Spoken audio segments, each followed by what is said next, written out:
Olá, meu nome é Viviane Guimarães e a partir de hoje nós faremos uma série de vídeos em que a gente vai conversar sobre o planejamento da educação nessa época de confinamento. Não sei se você sabe, mas não é a primeira vez que o Brasil passa por isso. A gripe espanhola levou mais de 30 mil pessoas, 30 mil brasileiros. Só que ao contrário dos outros países, nós não nos planejamos para o que fazer com a nossa educação nessa época de pandemia. A palavra-chave, então, para essa época é planejamento. O que a gente pode fazer para a gente se planejar? Que ações devem ser realizadas nas escolas para que a gente, nesse tempo em que nossos alunos não estarão presentes, eles possam continuar estudando? Eles não percam um ano. E quando eu falo em perder um ano, eu não estou falando simplesmente de conteúdo. Eu estou falando de perder o vínculo com a escola, de perder o vínculo com a educação. Então nós precisamos fazer com que esses jovens, com que essas crianças se mantenham conectados, se mantenham interessados em estudar.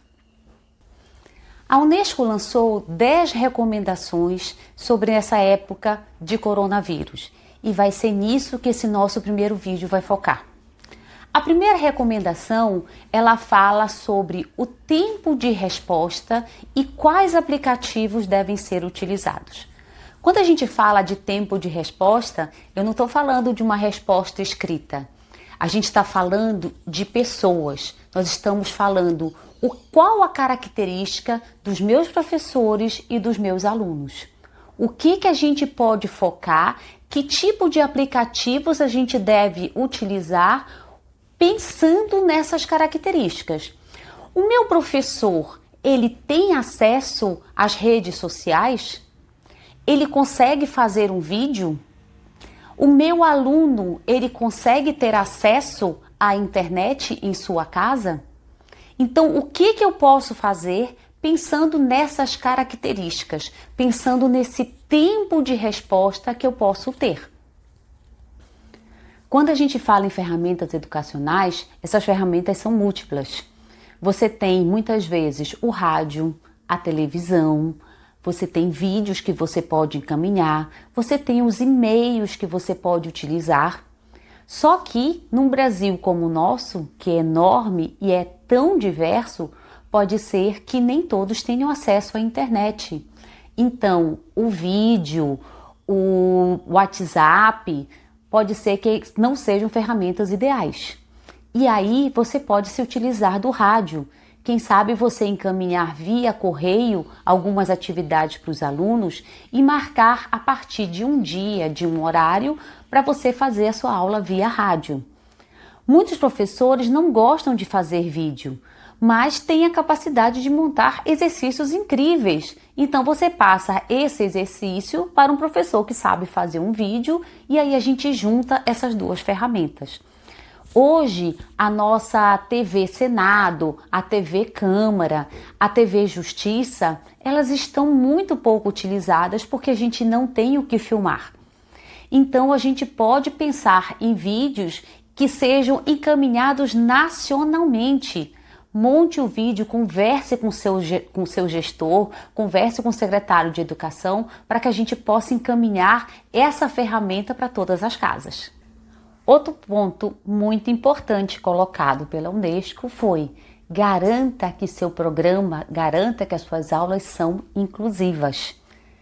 E isso é muito importante para a gente pensar, será que a forma que eu estou dando a aula vai acessar a todos os alunos? E aí, novamente, a gente pensando neste Brasil diverso que nós temos, será que a forma com que eu estou dando a aula vai conseguir alcançar aqueles alunos que não têm acesso a todos os meios de comunicação? Então, essa mesma aula precisa ser pensada, por exemplo, num programa de rádio, num programa de televisão e na internet, a gente utilizando os tantos meios que a gente tem. Outra coisa é também pensar naquele aluno deficiente.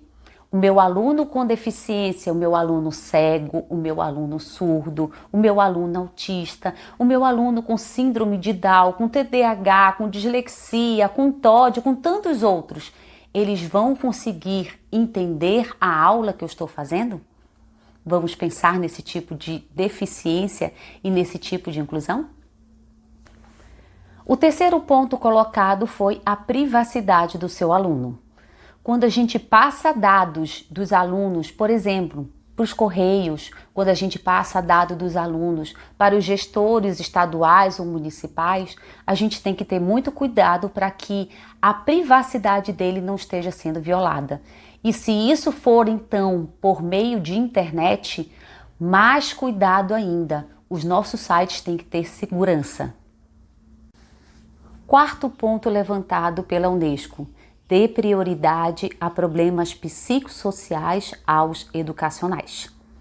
Então, antes da gente pensar em que tipo de assunto eu vou abordar, que tipo de currículo eu vou utilizar, a gente precisa conectar pessoas. Então, pais, professores, alunos precisam se conectar. A gente precisa se olhar, a gente precisa conviver, mesmo que esse convívio não seja no mesmo ambiente. A gente precisa pensar em grupos, quem sabe de WhatsApp, quem sabe a gente fazer reuniões através de aplicativos, né? Como o próprio Facebook, a gente criar grupos separados que a gente possa interagir, que a gente possa conversar, que pais e alunos contem para nós quais são os problemas enfrentados, o que eles estão sentindo, como que seus filhos estão reagindo a esse confinamento.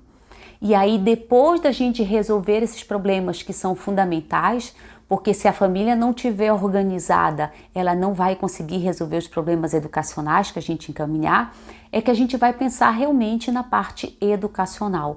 Então, esse planejamento inicial que nós vamos fazer, eles precisam envolver a família e os alunos.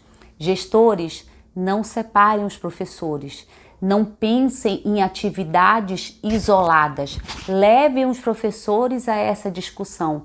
Eles são a nossa prioridade. O quinto ponto levantado é um dos principais pontos que eu acredito: a organização do nosso calendário.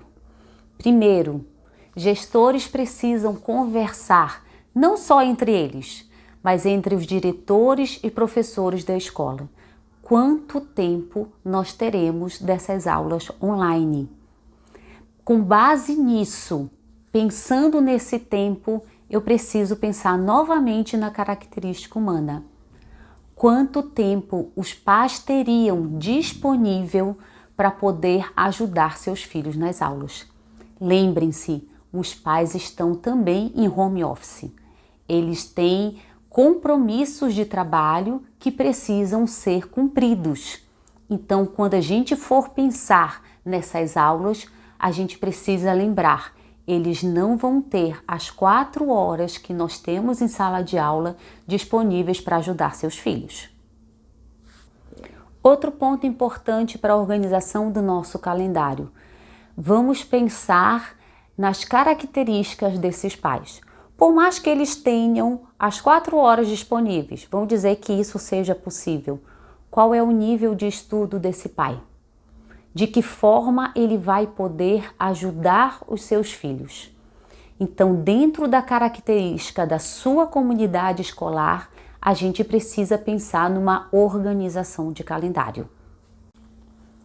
Portanto, ao decidir o seu calendário escolar, quanto tempo de confinamento nós teremos, a gente precisa dar apoio aos professores e aos pais. E esse é o 6º ponto da Unesco.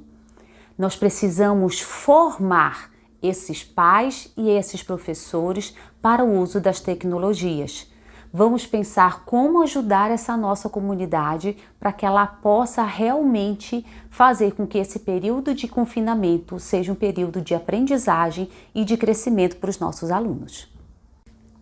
O 7º ponto é a gente conseguir mesclar os aplicativos, levando em consideração novamente as características dos nossos pais. evite usar muitos tipos de tecnologia. Isso vai atrapalhar o aprendizado e isso pode confundir os nossos pais e os nossos alunos. Então, quando a gente escolher um meio de comunicação, vamos evitar ficar mudando o tempo todo, para que a gente possa realmente fazer que essa aprendizagem seja contínua e que ela não atrapalhe esse nosso calendário. O ponto 8 é: crie regras e avalie a aprendizagem do seu aluno. Essa avaliação vai ser muito difícil, gente. A gente tem que pensar em formas de avaliar essa aprendizagem sem sobrecarregar os pais. E que a gente possa fazer que realmente a aprendizagem enviada seja uma aprendizagem, seja um exercício que as crianças, que os nossos alunos, que os nossos jovens fizeram. Porque a gente sabe que se a gente for realmente fazer uma avaliação que seja muito difícil, a probabilidade do pai responder é muito grande. Então vamos focar na aprendizagem do nosso aluno, vamos focar em uma aprendizagem que seja mais funcional. Um currículo funcional nesse período é fundamental. Defina a aprendizagem de acordo com o tempo da capacidade de cada aluno. A nossa memória, o nosso tempo de atenção, ele é muito curto. E em se tratando de atividades que esse aluno vai precisar se concentrar sozinho, ela vai diminuir mais ainda. Então, por exemplo, no ensino fundamental 2, a gente pode pensar numa atividade que dure mais ou menos 20 minutos. Já para o ensino médio, essa atividade pode dobrar. A gente pode pensar numa concentração de até 40 minutos. Se eu tenho alunos mais novos, isso vai diminuir mais ainda.